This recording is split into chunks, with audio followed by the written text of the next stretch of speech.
What's up, Thumpers and Hyper Homies? Welcome to another review from Hyper Rabbit Power Go. We're doing a review for XMen Dark Pheonix, or simply Dark Pheonix. The Dark Pheonix saga. The very interesting movie. We will just Is it? We will just call this the final installment in the Fox Marvel X-Men franchise. Is interesting the word I would use? I mean, It's a movie. it's a movie. I don't know if the movie's interesting, but I think sort of like the placement of this movie and like where it is and what it represents and the future and like there's so many variables to talk about in regards to this movie. The world outside the movie is almost more interesting than the movie itself. I agree. That to me is very, very interesting. That's the part that I think is a lot more We're interesting. gonna get into it. We're gonna get into it. So we went into it last night, and like we were the first ones there and the only ones there for a while, and we thought, oh my god, is it gonna be just us watching this? This is just gonna be a bomb. Nobody's here, and we're at a huge theater, mind you. This is one of the most popular theaters in LA. Whew. Yeah, I know. It's the first time we've been to an opening night movie this year. We go to a movie every opening night, every Thursday. I don't think we've missed a Thursday since we moved here. Probably not. Yeah. And it's the lowest attendance we've had yet. Oh, for sure. By far. Brightburn had more people. It did? Mm-hmm. Oh. Mm-hmm. Oh, no. I know. But before we get into that, this review is sponsored by Skillshare. Once again, coming through.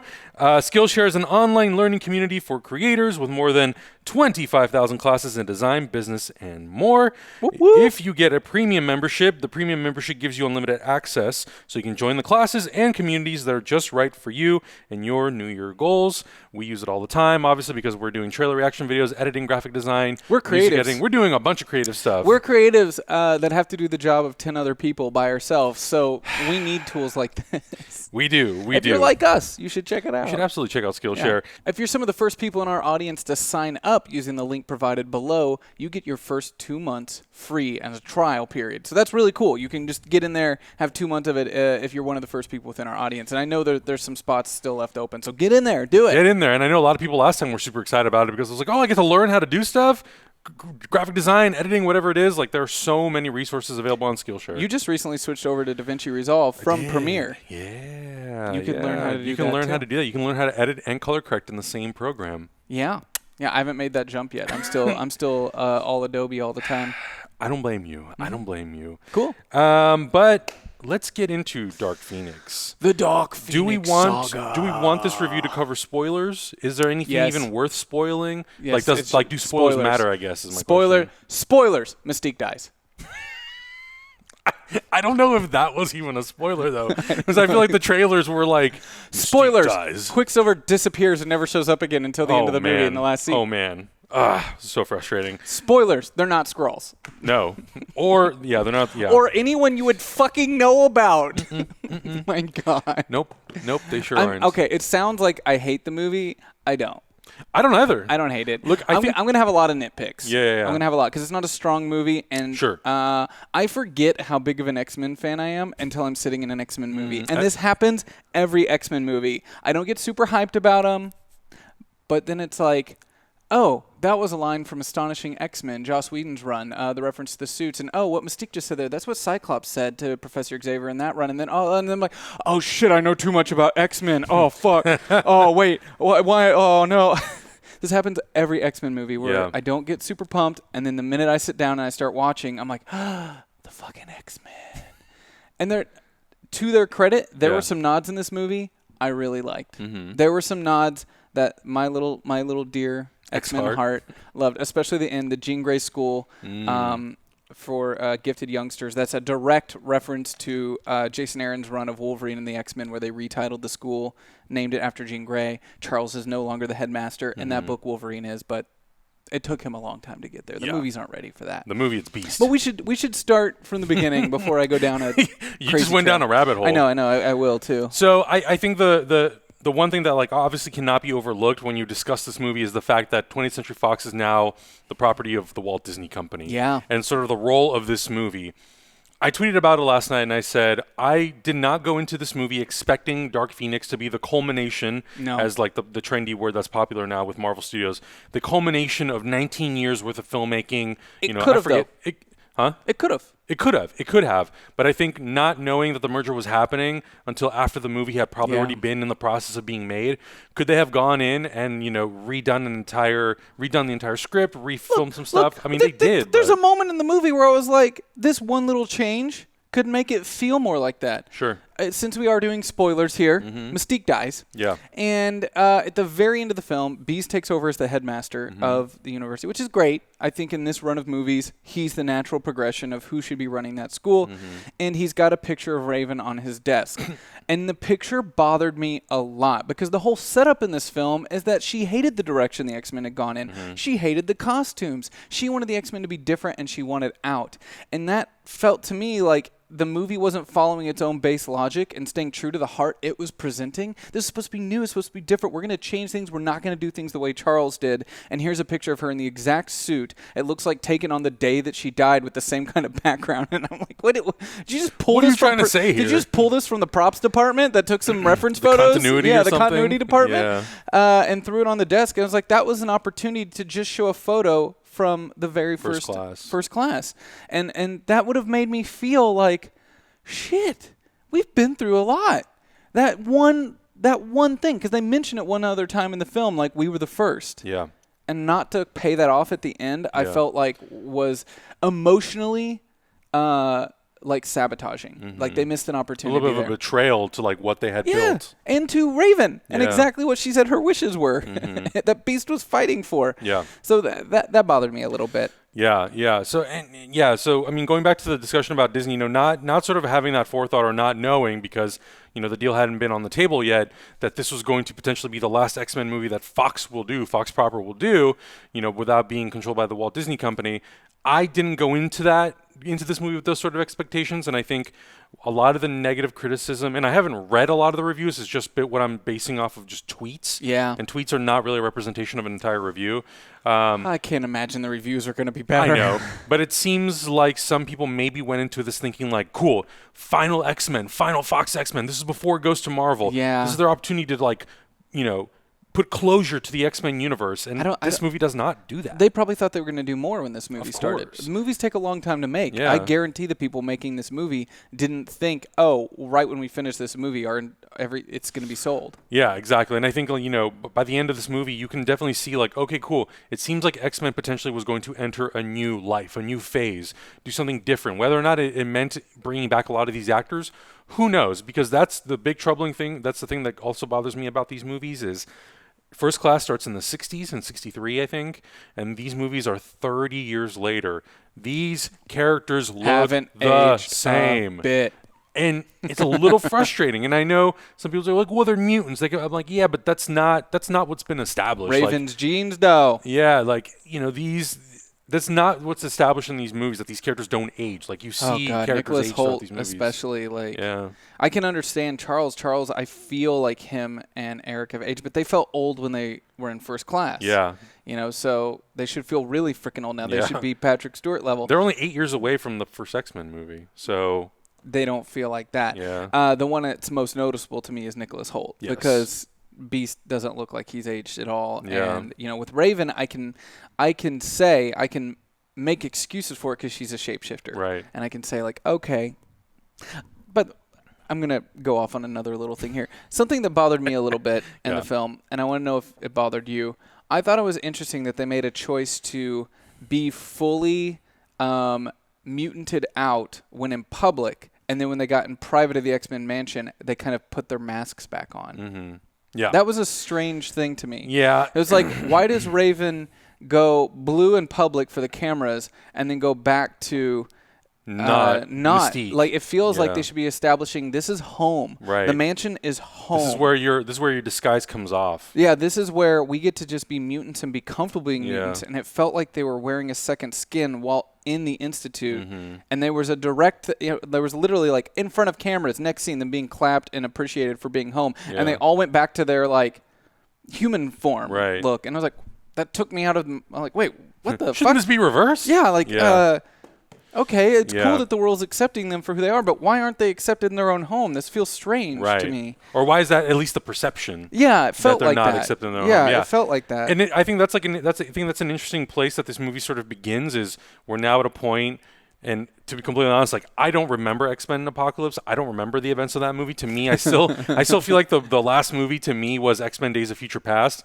And in that one, they sort of changed the outcome of, they changed history, they changed things, and humanity had a very certain outlook and an opinion about mutant kind, and in this movie it seems like everyone has learned to coexist with mutants, or to appreciate them saving them. Exactly, to appreciate the effort that the X-Men have put into to save people. I liked that, and I did too. And it made me relate to Charles more because they could have gone a lot farther. There was a lot of reference in this movie to mid-2000s Charles Xavier and some of the messed up shit he did. Yo, Scott had a brother, okay, went on a mission with the other X-Men, and he died, and Xavier blocked it from Scott's memory and never told him he had a brother. Like, Xavier did some fucked up shit, and he always tried to find his own way to validate it. This movie starts with that, but they don't want to straight up villainize Charles. Of course. They don't want to go that far, and I thought that was good to put that part in there about him saying, this is a small price to pay, wearing these costumes, smiling for cameras, to make the world think we're safe. And we're always just one moment away from us being the enemy again. And that's, of course, a setup for the story. And that was one of the few beats in the movie that I thought worked. Yeah, I agree. And it was interesting to sort of see Charles in that place because it's not really something that we're used to. And if there's anything that I appreciate about the movie, it's putting Professor X and Eric in positions that we haven't really seen them in previously. True. I feel like a lot of times both characters, they are very much the same from movie to movie. The way they enter the story is the same from movie to movie. The way Magneto in this movie, he is on an island with other mutants that have been sanctioned to be on this island. We got Genosha in this movie, boys and girls. And it apparently wasn't a prison island first. Originally, I thought it was Utopia because they're just there. Yeah. And it seems like it's like a reference to Utopia in the comics, but in the credits, it actually said Genosha. As like some of the casts were mentioned as Genosha extra here, Genosha guard there. So it was Genosha, but it's not the Genosha because in the comics, Genosha was a prison island that Magneto takes over and then makes a haven for mutants. Gotcha. Because they were being held there originally, and it was kind of like his fuck you, this is mine now. But this was like a mix of Genosha and Utopia. Interesting. So it was nice to see Magneto in this part of the story, that he's not just some guy on a quest to justify, mutant kind and all that sort of stuff. He's really just on this island with other mutants. He's minding his own P's and Q's when he gets wrapped into the story, and because of the death of Mystique, that's the thing that triggers him to want to go after Jean Grey, with the help of Beast. That's something else that worked too. Yes. Because the scene where she shows up there, even though he's her there's blood on my shirt thing that didn't really work. No. But the tension of that scene of knowing oh shit, when he finds out she killed Mystique, shit's gonna go off. And I love that these movies have built that history up to where we just understand that, and that worked for me. That definitely worked. Like her showing up on Genosha, and you're just sitting there waiting oh shit, when's Eric gonna find out? Because how's that going to play out? Exactly. I thought that was really cool. Yeah, that worked really, really well for me as well. And just his role in the story worked really, really well. There is no point in the story where it's about killing humans. Yeah. I feel like every single movie with Magneto, he's always I want to kill humans, I want to kill humans, I want to defeat humanity, I want to make them pay and suffer. It's not about that in this movie. It's about avenging the death of somebody that he loves, and so that was really nice and really fresh and different. And obviously by the end of the movie, it was nice to see Magneto, Eric fighting side by side with the X-Men for a greater cause, to defend humanity, to defend mutant kind against Chastain's against you. Can you tell me Smith? Can you tell me who they are? Can you tell me? Do you remember the name of the alien race? I don't remember. Do you remember the name of her character? Well, she's credited. It's weird. When you go on Twitter and you use the hashtag Dark Pheonix Smith, her emoji comes up. So what the hell was her name? She wasn't Smith. That is one of the worst things about the film. Is the antagonists, the villains in this, are trash. Yeah. And what did you say? They were. You called them. Oh God! You guys use them on RPGs all the time. Well, NPCs. NPCs, Jesus Christ. They're just NPCs. They're faceless. Yeah. They have very little personality. They mean nothing. They're throwaway. Yeah. And we're past that. We're freaking past that. This is the X-Men. All the stuff we're talking about that's working is the interpersonal relationships of the X-Men. And you that's don't what's always need been to the- not yeah. make Jean the villain halfway through and add some second-rate villain that nobody who is an X-Men fan has. Look, I know the Dabari showed up in the Pheonix saga a long time ago. I understand that happened. But they were in one issue, and they don't really that matter. Okay, actually, that's not totally true. The character Vuk that she's playing was originally a dude and was around when Captain America was unfrozen from the ice and all that stuff. Later, they said he was a Dabari and the only surviving member of the Dabari race. All of this has nothing to do with the movie. They are completely second-rate, not something X-Men fans would expect. I'm like looking through the IMDb and the fact that they actually have her name listed. I'm like, oh, that would have been nice to know. They don't ever say her fucking name. I wonder if it's in one of the subtitles, but like without context, you wouldn't really know. Oh my God! They just exist. Yeah. And their story doesn't touch you in a way, and the interpersonal stuff with the X-Men works. You should have just let Jean stay the villain the entire film until it gets to a point where she realized the Pheonix Force is going to destroy the Earth, and she sacrifices herself to save the Earth from herself and the Pheonix Force. You didn't even need that other villain. They were building towards that, and it was working. That part of the film was working. And I read something very interesting from Simon Kinberg today, and again, I think this goes back to the conversation of what would have Fox done had they not been bought by Disney? The ending of this movie and sort of even the villains, though. The things that they sprinkled into this movie. Yeah. I guess Simon Kinberg originally wanted this movie to sort of end like Civil War. Wait. Where you have the X-Men divided. Really? Which could have potentially led into the next movie. And that would have obviously bled over into more about the Pheonix story and what the outcome of that was, because they changed the third act. And were they setting Scott up? Because I told you the thing that was missing for me the most was Scott and how he handles this in the comics. I think it's very possible. Yeah, I think there probably was some plan to divide the X-Men to then do the next movie of them trying to reunite the team. I think you're right. Because it could have been Beast holding true to the ideals. Yep. Scott breaking off and taking Magneto's path. Because that's what he does in the comics, and it's good. That was something I was greatly missing from this, is Scott and his perception. Yeah. He's too important to the story for him to be second rate. And I don't know. For him to drop an F-bomb and be mad? Oh my God, that we all, everyone in the theater was like, what? Get out of here. He literally was like, I'll fucking kill you if you touch her. I'll fucking kill you. It's like, everyone's like, whoa, okay, all right, edgelord, Scott Summers. All right, Ready Player One, calm down. But he is kind of like that in the comics. So he's totally an edgelord. But I think that was a really missed opportunity to focus more on Scott's emotions and how Scott feels about everything instead of just Charles and Eric, because he's a huge part of this story. And I guess if you know that there's going to be no X-Men after this, why build it up? Sure. I kind of get that. Of course. But it just makes the villains that are in this movie feel completely unnecessary. You could have literally just made this an interpersonal drama, different sides being drawn up. Yeah. All of them how they feel like they should handle Jean. And then when the school splits at the end because of everything Charles has done, having Beast want to hold true to the original vision and having Scott want to take more of Magneto's path. Magneto being like, whoa, bro, you need to slow your roll. like Magneto follows Scott in the comics. And, he becomes kind of more terrifying than Magneto because he's as disciplined as Charles and as angry as Magneto. Yeah. And that creates a really great setup. Yeah. And I wanted to see how their two influences would affect somebody. But they just kind of exist, and Scott just kind of exists. Yeah. And he has a couple lines. And it's been the problem, I think, with every iteration of Scott Summers, whether it was James Marsden or Ty Sheridan. We haven't got a good one yet. We have not had a good one. And it sucks because, I like James Marsden. I like Ty Sheridan. Me too. They're two actors that are really, really good. It kind of goes the same thing with Alexandra Shipp and Halle Berry. They were both great in the roles. I like Alexandra Shipp a lot as Storm. I wish that we had so much more with her. I wish we had more with Ty Sheridan. This is my favorite Storm. Yeah, and I might get she's some so heat good. for that. I know some of you out there really love your Halle Berry. I love my Halle Berry too. I think this is my favorite depiction of Storm. Yeah. I felt, and I would also say these felt the most like teenagers. Totally. Yeah. I felt like they were teenagers, and I liked that. And this Storm was my favorite so far. Yeah. Yeah.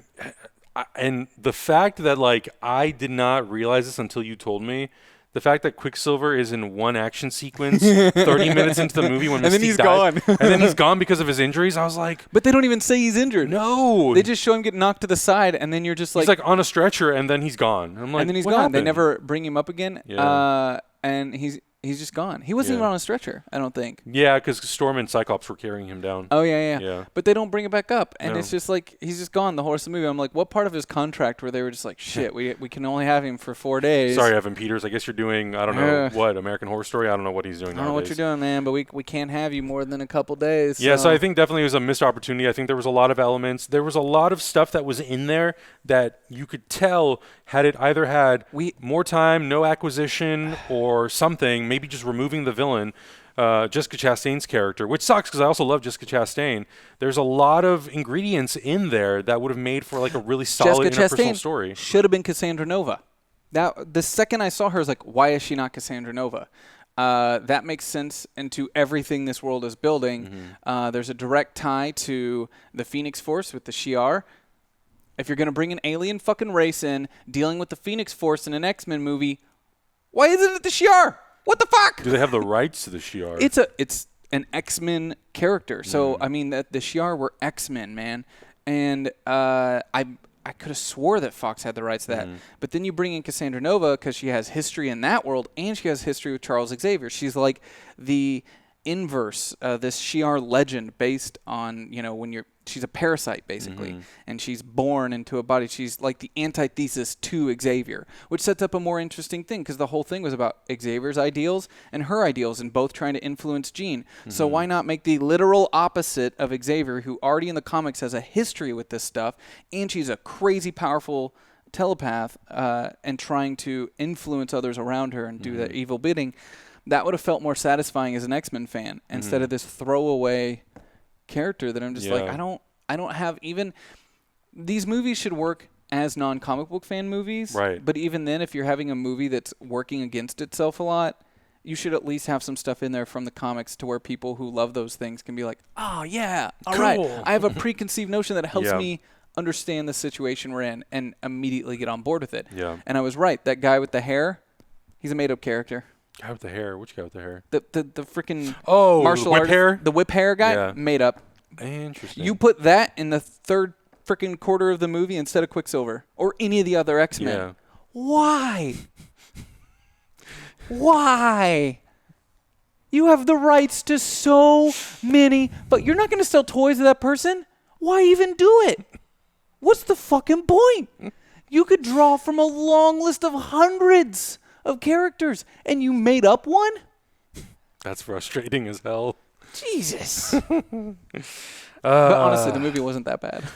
I'll be completely honest with you, man. Like, and I think a lot of it was because the hype for this movie was it's so bad, it's so bad, it's so bad, it's so bad. I went into it with such low expectations that when it ended, I was kind of like, it's a middle of the road Train movie. fight's not bad. No. The train fight's kind of cool. Yeah. Seeing Magneto just like crush that thing. I'm like, yeah. Every time Yeah. Magneto gets a chance to like let loose, you're like, fuck yeah. It was honestly like I even loved just seeing like Cyclops going around like hitting stuff with his beam. bouncing off stuff and doing directional seeing stuff. Nightcrawler doing more stuff in Great. this movie. I like, did not like the way they portrayed Nightcrawler though. It was I didn't so either. It was awkward. weird. It was really weird. He like all of a sudden goes from just being so completely introverted to then just like losing his shit and then like going on a killing rampage. I'm like, we've spent no time with this character. Yeah, I'm like, I don't feel anything right now. I feel like there's no arc to this Yeah. character, and which I understand because it is a big ensemble movie and not every character can have their moments, but then like you need to sort of write the character to fit the story, and if he's Yeah. not the focus, you got to sort of like honor what the story is doing with the character. I would also say the opening scene with the spacecraft was pretty cool. That's a little cheesy, but a little cool. bit,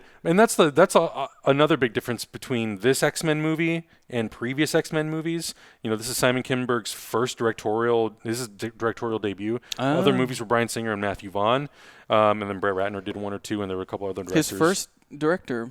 First time directing in a movie. Yeah. That's a lot of pressure. That's a lot of pressure, and like not only that, it's the last X-Men movie in this franchise. Like, Yeah. that's a lot of pressure on somebody. a lot of pressure.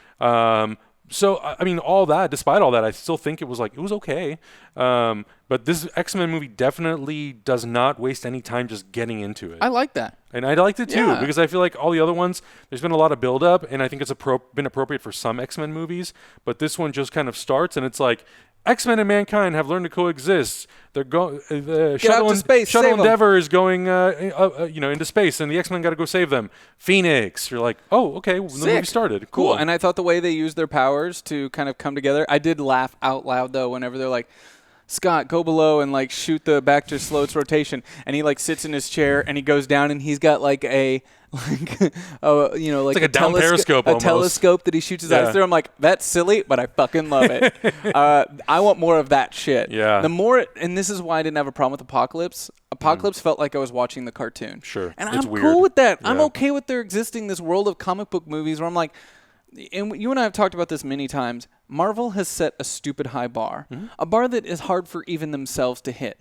They've had a couple that are just so good and been so tight for superhero movies that now when something doesn't feel like one of those, you judge it differently. Yeah, and you're like, oh, it's not good because I don't feel like the same way. Right, it doesn't follow the same pattern Yeah. that Marvel's kind of made. Yeah. And I think it's refreshing sometimes to just go into a movie like when I saw Apocalypse and I came out of it being like, I feel like I just got done watching a couple cool hours of X-Men the cartoon. I'm so fucking cool with that. Yeah. I'm okay with it existing in that world Sure. and having fun with it that way. I want there to be a place for those kinds of super movies as well. And I got some of that in this. I got a recreation of the shot when the jet comes off on the basketball court and the basketball rolls down. That was freaking sweet. And like I said, the call out to Wolverine and the X-Men at the end with the renaming of the school. It's not the exact same name, but it's close enough. And some of the other, there were some other like throw in kind of references throughout the film that just made me really happy.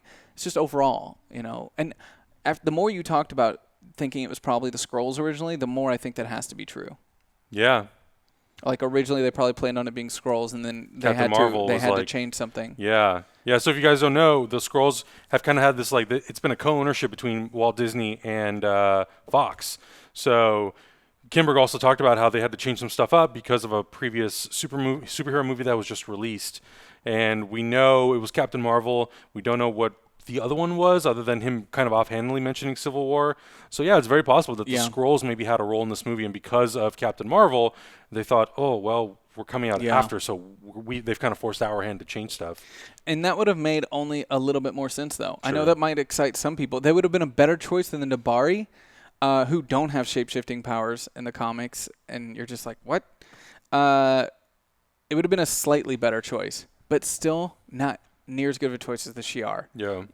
And I understand you probably don't want to introduce the Imperial Guard in an X-Men movie that you're about to lose the rights to because it's like an off-world Avengers that are fucking OP, and they're coming to kill the Pheonix Force, and the X-Men are trying to save Jean. But that creates a cool conflict in and of itself, and I would at least felt something. But you didn't have to bring all of the Shi'ar in. You could have brought in just Liliandra and maybe a couple of her guard, and Charles falls in love with her, and now he's conflicted. Save Jean or save the universe, and are the Shi'ar like in the right here? Yeah. There just felt like there needed to be more personal stakes in there. Cassandra Nova or Liliandra, I think, would have been amazing, amazing additions. Or just take out the villain completely. Sure. The movie was working so well until the villains became a big part of it. I don't mean so well. There was still some really cheesy shit. Yeah. I mean in relation Worked to the better. movie itself. Yeah. Interpersonal drama of the X-Men, dealing with their shit, Jean being the villain, and you could have honestly just kept her the villain the entire thing and still had the exact same ending. She could have still just sacrificed herself when she realized the Pheonix Force was going to destroy the Earth. Yeah. Same freaking ending, same feeling. They still all come together to one goal to try to help her. Right. And I think It's a little bit of a lost opportunity. Yeah. And I think they're gonna look back and they're gonna think like, well, who cares at this point? I mean, yeah. Whatever. But overall, I don't think that this movie is as disappointing as a lot of people have stated online. I think it's very middle of the road for me. Like, it falls right in the middle of the X-Men franchise. I don't love it. I don't hate it. It exists. Will I watch it again? If I'm doing some sort of a marathon, I'm not going to end before this movie. Like, I'm going to watch all the way through. It's not that bad. It's No. not as bad as the Wolverine movie, the first Origins? one, X-Men Origins. It's not as bad. I as think that. this is better than the X-Men The Last Stand. Yeah, it is. Yeah. It is. Yeah, it's a better movie than Yeah. that. 100%. There's definitely some stuff that I caught during the movie, too, that made me wonder about budgetary stuff and Yes. little things that didn't feel right. Even some costume choices at times where I could see like the boots Beast was wearing to make his feet look weird in a couple shots. I was like, I don't. Some of these. I will say though, I was pretty up. impressed for the most part with a lot of the visual effects. I thought they looked Some cool. of the Pheonix stuff was really great. Some of the Pheonix stuff was really cool. Yeah. Yeah, they did some stuff in there that, not that it's never been seen before, it's been seen, but it looked like it was good quality VFX work on a lot of stuff. And I always appreciate that. I know we usually tend to always appreciate that as well. That doesn't mean that all the VFX were great, but like for the most part, I was like, oh, I'm in. You got me in. They're using their powers. They're doing cool shit. You know, Nightcrawler is kind of zipping in and out of different places. Scott's using his beam. Magneto's tearing shit apart. Pheonix is using her powers. Like, it's enjoyable. It did crack me up, and this might start some shit in the chat, but I don't care. Leaving the movie, and we didn't talk about this on the way home, but leaving the movie, I heard a guy behind us be like, I wish they'd keep politics out of these X-Men movies. Oh, I heard that too. And I wanted to like, I had to like bite my fucking tongue. I just had to my man, do you know? Do you even know? Get off the internet, get off whatever group has told you that X-Men was never about politics is just it's literally what it's about. It's about fucking politics. It's literally the whole fucking thing. The whole thing's built around being an allegory to civil rights, and then in the 80s it was about the way gay people were treated and shit like that. Come on. That's the whole thing. It was so hard for me to walk out of that theater. I know. I thought turn the around same thing. And say like, and that's man, I hate to be that guy, but like the whole inception of the X-Men is because of that. Just want to let you know. Okay. Yeah, that was so frustrating. I think that's probably why we didn't talk about it on the way home, because it's just like I'm just gonna pretend that like that person did not say that. I'm just gonna go. I'm just gonna keep walking. Open the door, exit, go to the parking lot, walk past the parking lot, pretend. Wow. Because of like all the things you could complain about with this movie, that isn't one of them. There are some lines in the film that I know will be clipped out of context. Sure. And people try to be like, oh, it's trying too hard. I'm like, no, they made sense in the movie. Yeah. They completely did. And they're not wrong. And that's kind of what the X-Men stand for. And to have the X-Men calling themselves out within one of these films for not living up to what they were built on and the premise that they were built on, you're fucking right, they should. Yeah. That's what this film should be doing, is calling out itself and the creation of the X-Men for like times have changed. How have the X-Men changed with them? And this is something that I know gets talked about in comic book circles a lot too. Like the X-Men were always standing for something. Yes. They were always representing something, some sort of movement. What do they stand for now? And how do we figure out where the X-Men are a representation of something? And I'm honestly super excited because I don't feel like Hickman will shy away from that. And I'm excited to see where Jonathan Hickman takes the X-Men and this kind of relaunch that's happening in the comic books, because they need to redefine themselves. Yeah. There was always an allegory for something. What is it now? And I think also to that point, because these characters are now going to be under the Walt Disney banner, under Marvel Studios, if you really think about it, we have not had a X-Men movie set in the modern time since, I think, X3. Last Stand. The Last Stand. And I don't count Logan. I don't count Wolverine. Nah. Those are their own singular, one-off stories. I don't count Deadpool. I'm talking about X-Men. I don't count Logan even as a superhero film. No. That's just good cinema. First Class, 63. Days of Future Past, 73 and 2024. And like that movie, the future stuff in X-Men, Days of Future Past, wasn't necessarily dealing with what was happening at that time. No. It was more about what's happening to the X-Men. It's like it's been afraid to hit this stuff on the head. That's what I'm saying. Like, I want Marvel Studios, whenever they reboot in 5 years or whatever it is, it's a today X-Men story. Yeah. Today. And the X-Men are to represent the underprivileged. They are to represent the minority. They are that direct allegory. So whoever is underrepresented, whoever is being suppressed, that is who they represent, and that definitely has to change. So I'm excited to see how they handle that. We did mention a little bit after the show, like, it's fun to speculate in these things. Sure. I think some people will take the message Jean Grey had at the end of the movie of like, finally, it's kind of like an ending to send it off into the Marvel Universe. I feel like you said they were probably originally thinking like, hopefully the X-Men movies continue and it's going to go a new direction. But that's how it can be interpreted. And when you interpret it that way, it's fun to theorize. How do you bring them in? How do you bring the X-Men in to the Marvel Cinematic Universe? How do you do it? Me personally, I feel like I'm going to be angry. I'm not going to really. I say this kind of stuff, it's all hyperbole. I don't actually get angry about anything that has to do with movies. I don't care enough. I have a real life and real problems to deal with.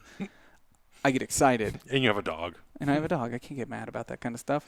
Oh, they didn't do this thing in that movie. Oh, look at that dog. It just pooped on the floor. Oh, Joe. It doesn't really matter, so it's hyperbole. But I want to see the first introduction of the X-Men in the Marvel Cinematic Universe through Storm and Black Panther 2.